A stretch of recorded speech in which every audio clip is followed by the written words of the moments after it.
Oke, berjumpa lagi bersama saya. Kali ini saya akan membuat tutorial simulasi jaringan LAN dan WAN, perbedaan HDD dan SSD, serta perbedaan prosesor Core i9 dengan prosesor Ryzen 9. Nah, yang pertama saya akan melakukan simulasi jaringan LAN dan WAN. Nah, di sini saya akan menggunakan 2 PC server, 6 komputer, 2 laptop, 1 smartphone, 1 tablet PC, 1 access point, 2 switch, dan 1 hub. Kita akan ke bagian bawah sini, and device. Kita klik, kita ambil yang ini, server. Kita klik di sini.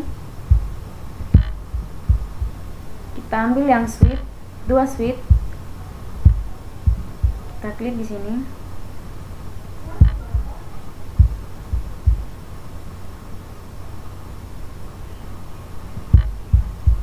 Terus satu hub.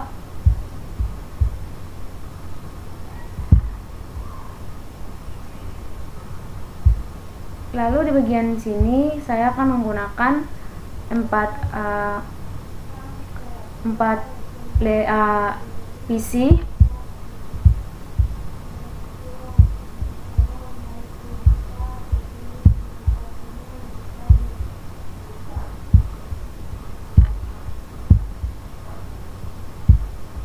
Lalu di bagian sini saya akan menggunakan 2 PC dan satu laptop.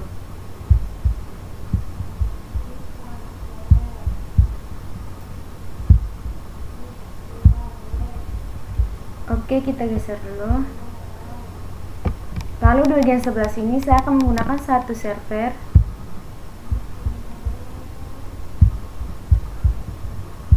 1 wireless device atau access point,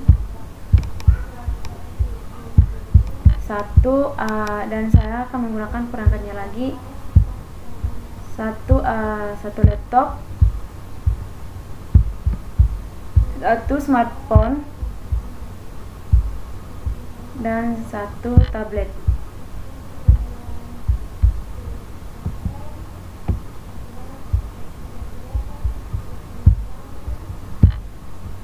Jika sama perangkat switch dengan switch, maka saya akan menggunakan ini, crossover.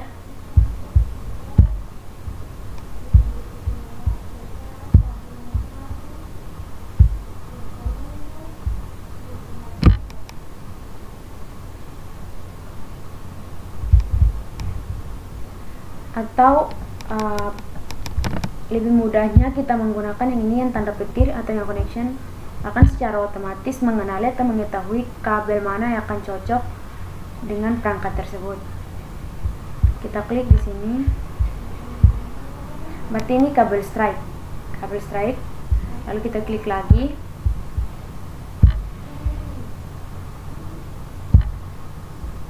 Ketik cross.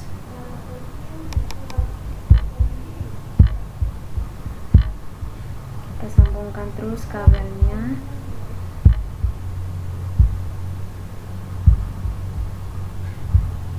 Agar lebih mudah kita pakai yang ini.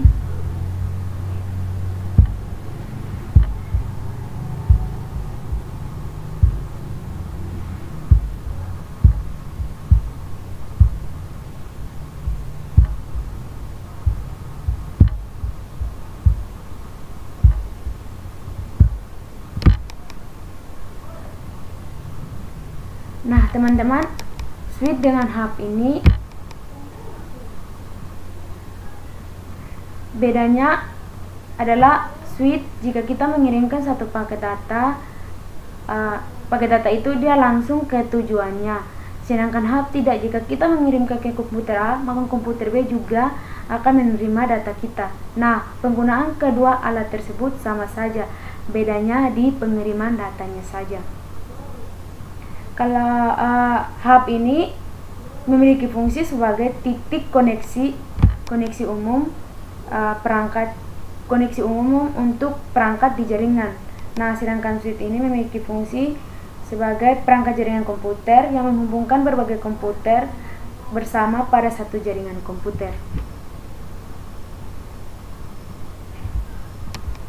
kita akan ke server, kita klik yang desktop, IP configuration, IP address kita masukkan 192.168.1.1. kita klik di bawah sini, secara otomatis akan muncul. Kita close, kita ke bagian service, ke DHCP, kita aktifkan dulu.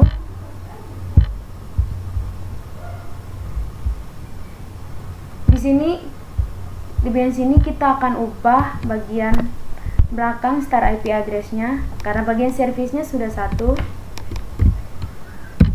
kita buat 2. Terus bagian ini default gateway-nya kita push, kita buat alamat IP address dari server 192.168.1.1.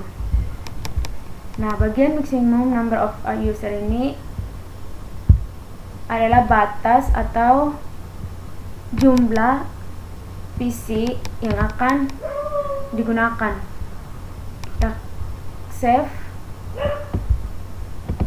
maka akan secara otomatis akan muncul di bawah sini semuanya satu baris. Kita close, kita ke komputer yang pertama, kita ke desktop, IP configuration, kita aktifkan yang DHCP. Apakah akan muncul? Ya, muncul 192.168.1.2. kita close lagi, kita ke komputer yang berikutnya, kita aktifkan yang bagian DHCP, apakah akan muncul? Ya, muncul, kita close. Desktop, IP configuration, DHCP, kita close, kita ke desktop lagi, IP configuration kita aktifkan, kita close lagi, kita ke desktop, IP configuration, kita klik di sini, bakal muncul. Oke, close lagi sampai ke laptop ya teman-teman. Oke, kita close lagi.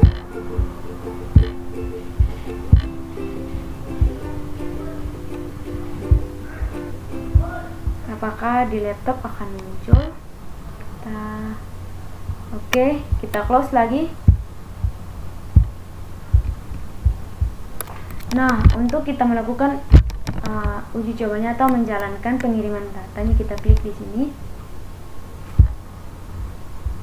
Misalnya kita kirim dari bagian sini, klik di sini, kirim ke sini, sukses. Kita ke simulation atau simulasinya dan kita jalankan.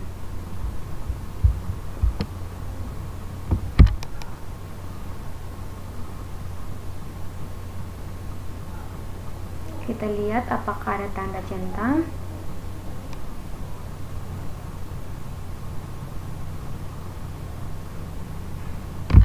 Karena menggunakan hub, jadi pengirim datanya akan tersebar ya teman-teman.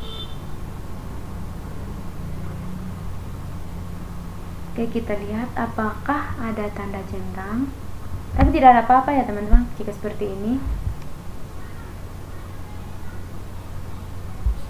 Apakah ada tanda centang? Mari kita lihat.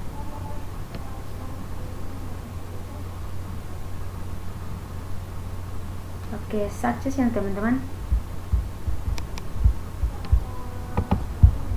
Oke, sekarang kita ke yang bagian sebelahnya lagi.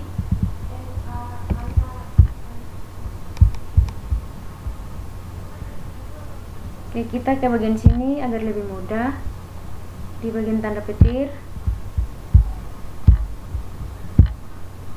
Nah, karena laptopnya tidak tersambung secara otomatis ke access point, maka kita klik di laptop, kita zoom in, kita matikan, Jika tanda seperti ini berarti tidak bisa di bagian sini, maka kita harus ke atas. Tanda plus berarti pas ya teman-teman. Kita klik, kita ke PT Laptop NM1W, kita klik 2.4 GB set, kita aktifkan dulu. Kita aktifkan. Apakah jadi ya teman-teman? Nah, sekarang kita ke bagian servernya. Kita ke desktop, IP configuration 192.168.1.1. Secara otomatis akan muncul. Kita close dulu. Kita ke bagian service DHCP, kita aktifkan. Di sini kita buat 2. Default gateway-nya kita buat yang alamat IP address yang server 192.168.1.1. Kita save dulu. Oke, kita close lagi. Kita ke bagian laptop. Oke, akan muncul ya teman-teman secara otomatis. Kita ke bagian smartphone-nya lagi.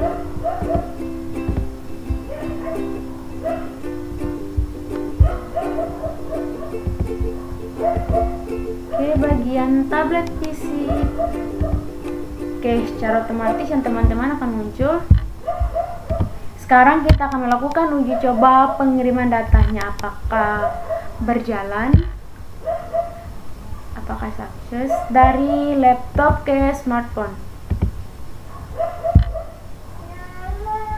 Kita melakukan simulasi. Kita jalankan auto capture.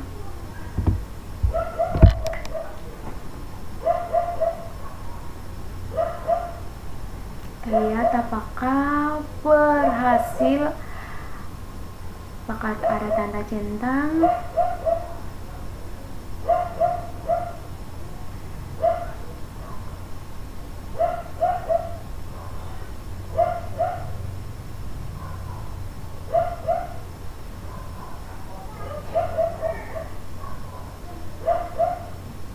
Kita lihat ya teman-teman, di sini apakah ada tanda centang.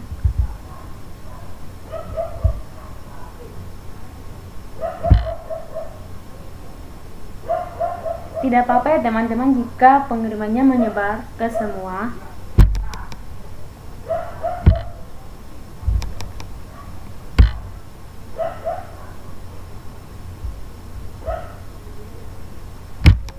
Oke, sukses ya teman-teman.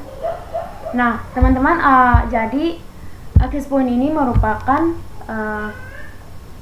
perangkat tambahan yang bisa memperluas jaringan sehingga akan bisa menghubungkan perangkat lebih banyak pada satu jaringan. Nah, kita sekarang di perbedaan HDD dan SSD. Nah, perbedaan HDD dan SSD itu, yang pertama perbedaan dari segi cara kerja. Nah, cara kerja SSD dan HDD menjadi perbedaan paling mendasar yang bisa ditemukan. Jika HDD yang selama ini kita gunakan memanfaatkan perpaduan antara sistem mekanik dan elektrik sebagai komponen penunjang performa, maka SSD lebih mengarahkan ke sistem full elektrik tanpa adanya part yang bergerak ketika proses penulisan maupun pembacaan data. Ibarat kata, cara kerja SSD mirip seperti proses transfer data yang biasa kita temukan di micro CD, RAM atau USB dan flash disk. Sedangkan cara kerja HDD lebih menyerupai floppy disk atau disket. Nah, yang kedua, perbedaan kecepatan baca dan tulis data. Bicara soal kecepatan baca dan tulis data, solid state drive atau SSD lebih bisa diandalkan karena mampu unggul hingga 8 kali lipat dari kecepatan baca dan tulis yang dimiliki HDD. Yang ketiga, perbedaan ukuran dan bentuknya. Perbedaan berikutnya ini bisa dilihat dari segi ukuran dan bentuk, di mana di mana HDD memiliki dimensi lebih besar dari SSD. Yang keempat, perbedaan antara SSD dan HDD dari segi komponen. Nah, berbeda dengan hard disk yang di dalamnya terdiri dari motor penggerak serta piringan cakram yang berputar ketika digunakan. Solid state drive atau SSD hanya terdiri dari microchip, integrated circuit atau IC, serta sejumlah komponen elektronik seperti kapasitor sebagai penyimpan arus dan tegangan. Yang kelima, perbedaan HDD dari segi fragmentasi. Nah, fragmentasi ini merupakan suatu istilah yang digunakan untuk menyebut suatu ruang kosong di dalam media penyimpanan yang ditimbulkan akibat adanya penghapusan atau perubahan data. Pada awal prosesnya, file di dalam hard disk sendiri otomatis akan tersusun rapi dan saling berurutan. Namun seiring waktu berjalan susunan, file tersebut akan menjadi berantakan akibat adanya perubahan, dan jika kondisi di atas terus terjadi, akibatnya kinerja HDD akan semakin menurun. Hal tersebut tidak akan pernah terjadi di SSD karena seluruh data sudah disimpan ke dalam chip flash. Perbedaan yang keenam yaitu dari segi harga. Karena masih tergolong sebagai teknologi baru, SSD memiliki bandrol harga yang lebih mahal dibandingkan dengan hard disk drive atau HDD. Nah, perbedaan harga antara SSD dan HDD ini bahkan sangat relatif, di mana untuk harga SSD berkapasitas 250 GB bisa setara dengan harga HDD dengan kapasitas sebesar 1 TB.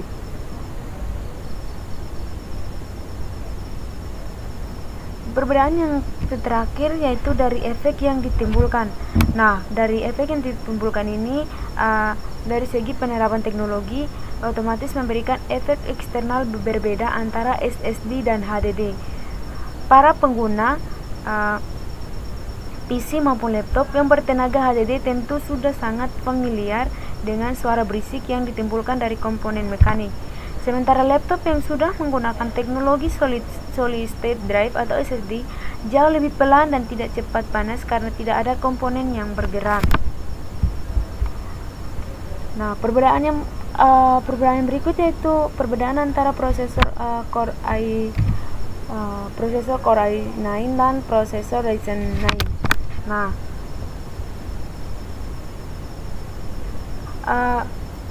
Core i9 atau Core i9 ada di tengah, ada di bagian teratas pada kelas Intel Core.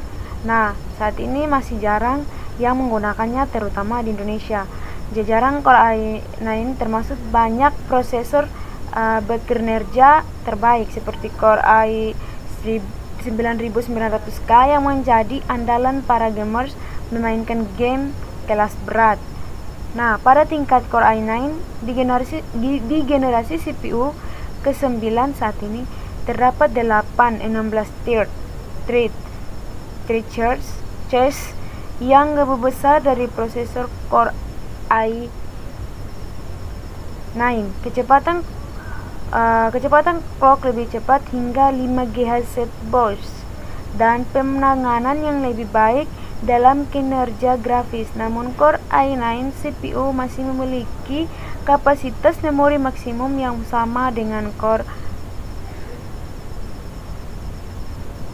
i6. Core i5.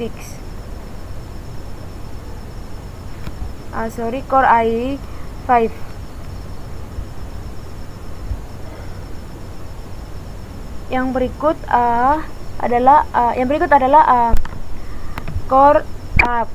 prosesor Ryzen 9. Prosesor Ryzen 9 bisa dibilang menggebrak ekspektasi semua orang. Tingkatan AMD prosesor untuk high-end ini punya kekuatan dengan jumlah core besar.